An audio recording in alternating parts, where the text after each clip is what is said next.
Je crois pouvoir dire que j'ai pu observer sur le terrain, et ça, j'y attache beaucoup d'importance, de ne pas lire uniquement des articles ou entendre des discours, mais aller voir directement sur le terrain comment ça se passe. J'ai pu observer un développement, je crois, qualifié de spectaculaire du Sahara marocain. Les moyens qui sont mis en œuvre à la fois pour faire et y développer une industrie de pointe.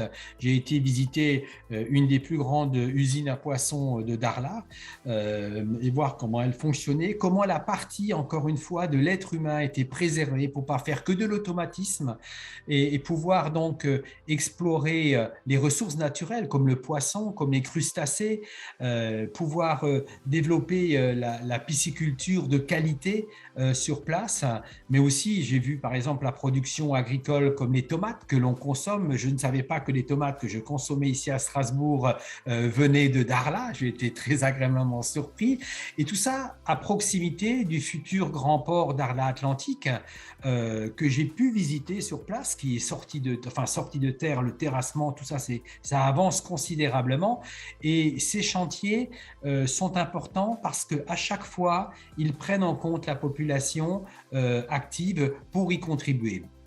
Et évidemment qu'à partir de ce moment-là, ça ne trompe personne, ça s'inscrit non seulement dans la démarche voulue par Feu Sa Majesté Hassan II, et on va parler de la marche verte demain puisque c'est un jour anniversaire, mais également dans ce cadre-là, l'engagement d'un peuple derrière un monarque. Et on est encore aujourd'hui dans cette démarche, évoluée, modernisée évidemment, où je pense que, comme le disait Sa Majesté Feu Mohamed II, Hassan II, pardon, excusez-moi, comme il le disait, l'application du principe d'autodétermination grâce à l'expression libre et authentique de la population. Et je crois que cette manière d'agir et ce qui s'est passé et ce qui se passe aujourd'hui, et j'étais là pour les élections du 8 septembre de la même manière, eh bien, d'une certaine manière, je crois qu'on peut qualifier cela comme un vrai référendum à la façon suisse,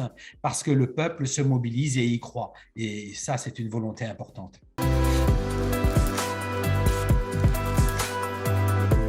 Alors, je crois que, sans nul contexte, la reconnaissance américaine a redynamisé cette situation qui s'enlisait. Ça, c'est clair, ça a été un coup de redémarrage de cette situation. De nombreux pays, des pays d'Afrique, des pays d'Orient, d'Occident, vous le savez, d'Amérique du Sud, entre autres, ont tous emboîté le pas, ces nombreux pays. Ils ont ouvert un certain nombre de représentations permanentes à Darla, mais aussi à Laayoune. Et c'est en même temps que ces relations se sont développées, par exemple, développées avec Israël. Et tout ça n'est pas étranger à ce qui se passe actuellement dans le développement de la région. En plus, je crois que le retour qui s'était produit du Maroc au sein de l'Union africaine et sa reconnaissance par les autres pays africains a permis une évolution. Par cette reconnaissance, c'est la grande capacité acquise et reconnue aujourd'hui du Maroc, cette capacité aussi à être ce pont que j'aime bien citer, ce pont entre l'Europe et l'Afrique que peut jouer pleinement le Maroc et le joue pleinement.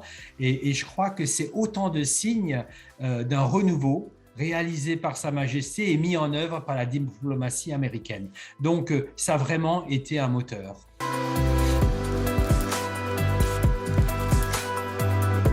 Je pense que cette reconnaissance y participe.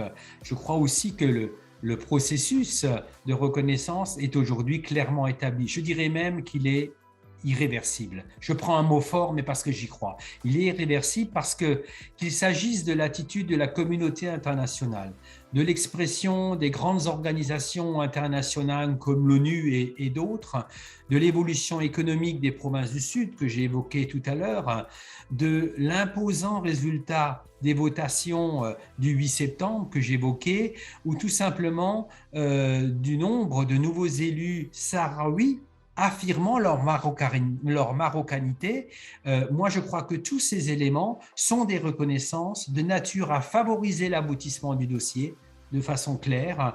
Et je crois que les tables rondes qui sont prévues par la résolution des Nations Unies vont permettre que les femmes et les hommes qui vivent en paix à un moment donné, enfin, dans un monde marocain en pleine évolution, qui respecte les cultures et les trajectoires individuelles.